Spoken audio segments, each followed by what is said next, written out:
You know, with us doing what we've been doing for a couple of decades and seeing that what you said, that's 100% correct. There is no ifs, ands, or buts. That's exactly the reason why people leave. And that's when you have the right leadership, even like, for example, we're at a store right now and our inventory is kind of light. You know, we've had a little issues with inventory. It's been kind of tough to buy vehicles, but because of the coaching and because of the whole atmosphere of the store, the positive reinforcement, these guys don't even realize we're short on inventory. These guys are selling cars like we still have 100 plus cars on the lot to sell. They're not stopping, and which is in turn a beautiful thing. You know, it's almost to the point where our owners kind of like, why do I need to keep buying 150 cars on a lot when I could keep just 30, 40 cars and you guys sell them all the time and just keep. That being said, it's a different culture, and it's definitely helped a lot with that type of mentality. And I know that when the shift at the dealership, there was times when it was a little bit more negative, like more of that hardcore, you know, you're horrible, you're not a good closer, that type of stuff gets stronger, you know, which when I was coming up, that's the way I was coached, right? Whipped into shape. But at the same time, when you did things right, they gave you the love too. Don't get me wrong. You know, I got plenty of love in my time, but we got a little bit more of that old school, you know, rub your head, give you noggins type stuff like, hey, do your thing. But I learned from that a little bit different. Granted, would I have learned maybe faster or maybe been more receptive if they were more positive reinforcement? Maybe. I don't know. But what I can say is that it works 100% with the new people that are coming into the workforce. These people, that's the way they want to be treated. That's the way they need to be treated. And they flourish in that environment. And I love it. So I think that it's a great way to do it. I'm that type of person anyway. I'm a positive guy. I love to have a good time. I don't like to tell somebody that they're horrible and you're weak and, you know, weak sauce and you need to work on your skills. I like to rather tell them, hey, this is what you've done wrong. Let me show you how you could do it right. Show them and then, you know, coach them up. And then obviously if they've been doing it for a long time, eventually you got to sit there and say, hey, you know, maybe it's just not the right thing for you. But and in any time that we've actually been corrected in coming up, as far as showing you what to do on the lot and then being in a meeting when somebody else is getting gotten onto, right? And you know what it's like when coach is jumping on you and he's really grilling into you. That fear of failure is also what made us try to, hey, I don't want to be the guy that I don't want to be that guy. Yeah. You know, I don't want nobody talking to me like that. So I'm going to make sure that I'm not in that posture to be spoken to that way. So I'm going to go be excellent over here, right? And that would be a lot of what would motivate so many car guys coming up. And there is a culture change where it is so incredibly important that positive reinforcement is what we're using to build up each other and the people that we're going with. Yeah, no doubt about it. With that, I do want to say that this brew has been brought to you by Think Ad Group. That's right. And you can get information by going to thinkadgroup.com. And the very first conversation that we were blessed enough to have with David was inside of the think tank. So get you some of that with those incredible solutionaries that we are brewing solutions with. Man, on that, we are going to go ahead and jump to number 3. You know, the third question would be from me would be, you know, when you're looking for somebody to coach, what is the one trait on a new hire or somebody that you see that comes in that makes you go, this guy's going to make it? What's the trait that they need to make it in the business world? Well, number one, Fred, I don't look for, I should say, I would recommend that, you know, we're not looking for skill sets. You know, I look for attitude. I love it. You could teach anybody. You could coach. You could teach anybody. But do they have the attributes of positivity? Do they have the attributes of just being courteous? Do they have the attributes of just the drive, the motivation? The first question you asked me. Those are the type of things that I would hire for. I could teach skill. And once they're coachable, then they have the potential to fulfill their dreams. They have the potential to maximize the goals. They have the potential to sell as many, you know, cars as possible. So it's all about those attributes and not saying, okay, please let me know when your last job and they haven't had any, you know, car sales and experience or, you know, listen, it's all about attitude. I hire for attitude. Oh, that is such a great coaching answer right there. I agree with that 100% because you can teach people all kinds of skill sets, but one thing you can't teach is the right attitude and hustle. Those things right there, people have those, and if they have it, you know, you treat them and teach them. And if you do that, they're going to just flourish so much because, You can have the guy who has all the skill set, who has everything. He has the closes. He has it all. He's written everything. But if he doesn't have the work ethic and he has a poor, negative attitude, he's not going to do anything. He's just going to sit there and he's going to do the bare minimum, if that. He's going to complain all day long at work. He's going to cause cancer throughout the dealership.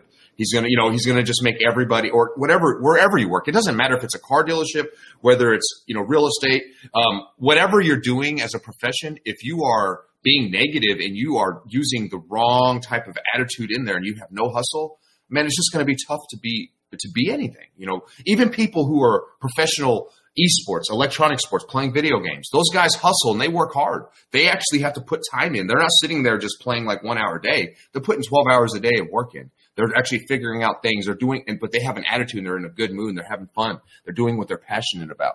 So no matter what you do, just like David said, when you're hiring somebody, or if you're new coming up in the game, just have a good attitude. Make sure you're ready to hustle. And if you do that, people will see that and they will hire you and they will love to teach you, because there's nothing better than teaching somebody who wants it, like a sponge. And I absolutely love that. So and great answer. Seeing that attitude is, in most case scenarios, the 100% most important thing that you can. It determines your altitude 100% of the time. Line, right? If you do the attitude test, which is take all of the letters of the alphabet, add up which ones is inside of attitude, and you'll actually see that it equals 100. If you add up all the numbers, they're corresponding. Like corresponding, they're like, so like A is 1, T is whatever number it is, A, B, C, D, whatever. You know what I'm saying? Like you add it up, you add those numbers, it turns into 100. Because it is the most important thing for 100%. You to actually get in gear. And it doesn't take talent to get your attitude right. None. It does not. Zero talent to adjust your attitude. That's it. That's right.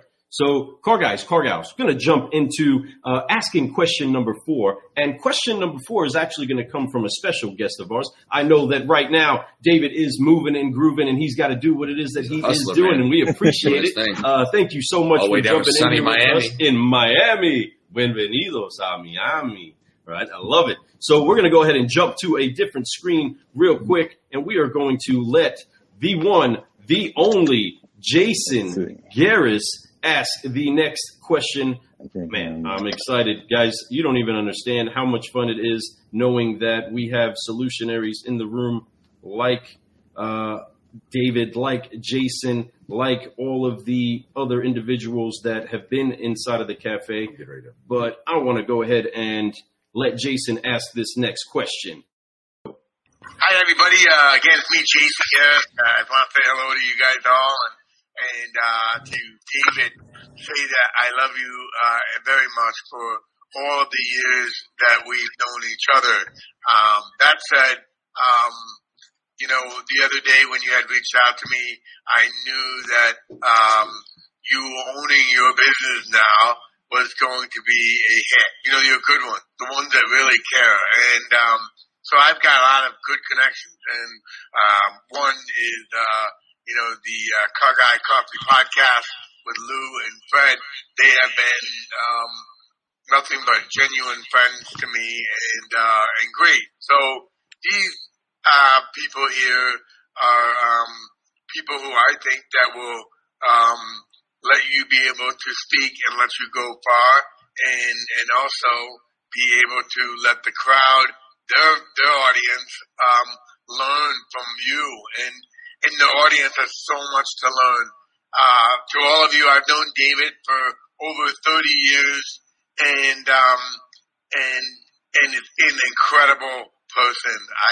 My mother, which passed away in December, has known my mom, and I'm sorry, known David, my mom. I've known David for many, many years, and loved David. Why? So why is it that everybody loves David? David is a very stand-up, very smart individual, very energetic, very caring individual, very respectful, so respectful.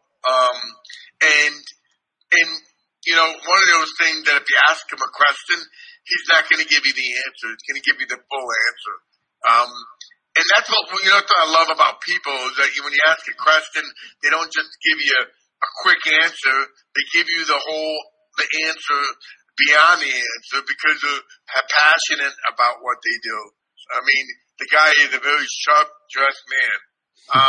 And that's the way I believe to be dressed too as well, is that, you could just look at him and he's solid. So, to make it to the Denver Broncos football team, to make it on any NFL football team, is a big, incredible, journey, a legacy. And then also not to just make it there, but to win the Super Bowl the year that he was on the team is even better yet, because those years he'll be able to sit back and he's got that fat Super Bowl ring that many people would love to wear. And that's what David's story is going to be able to teach you guys all. And that's for him to tell you. And I don't want to talk about me or anything, or it's not about me. It's really all about him. So I've known David forever. I'm very grateful to him. I love him. David, thank you for all the help that you've given me, even getting started in my ventures, and giving me the discipline. But not only giving me discipline, but giving me constructive criticism. It's okay to take it. In the beginning, I remember being offensive about it. I'm sorry, defensive.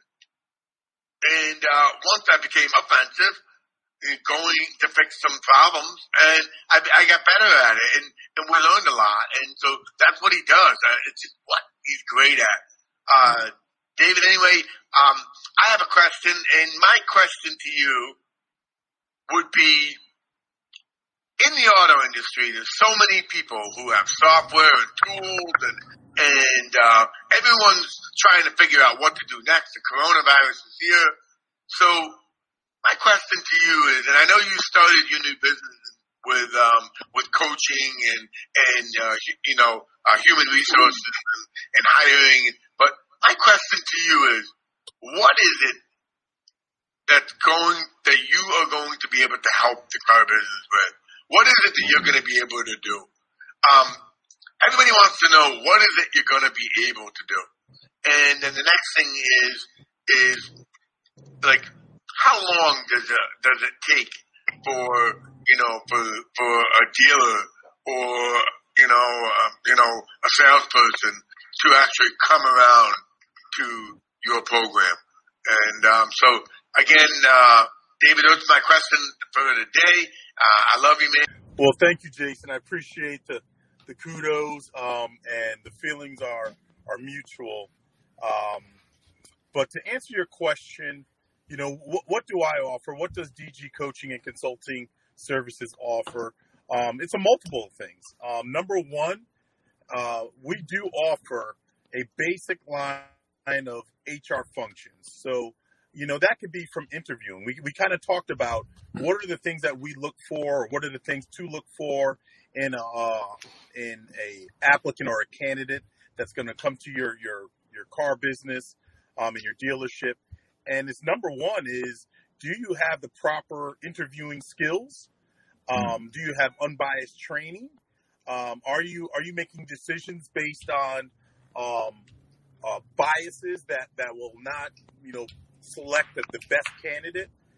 Are you selecting, folks from a diverse background to really represent the community that you serve? So there's some basic, what I call compliance attributes that I could help a dealership just from bringing on talent. Then there's the bigger end is retention. As you know, the turnover in the car business is, it's come and go. And do you have the proper, retention tactics and culture, as we kind of talked about in the beginning of the show, to make people want to stay, want to give that discretionary effort, want to be able to be the best, want to move up and develop. So those are some things that I would be able to look into your organization and assess and make sure it fits the right objectives of that dealership. And then there's just other basic HR functions, whether it's sexual harassment, diversity and inclusion type trainings. There's just basic trainings that we can provide that if those are not instilled in your organization, I could help with that. And then something that I'm really proud of is being a certified life coach, executive coach, I can help with leadership and building team dynamics. There's one thing about the car business that is very transferable to athletics is not only do you have to be a team to be successful, but also you have to have some great individuals doing some great work, right? No doubt.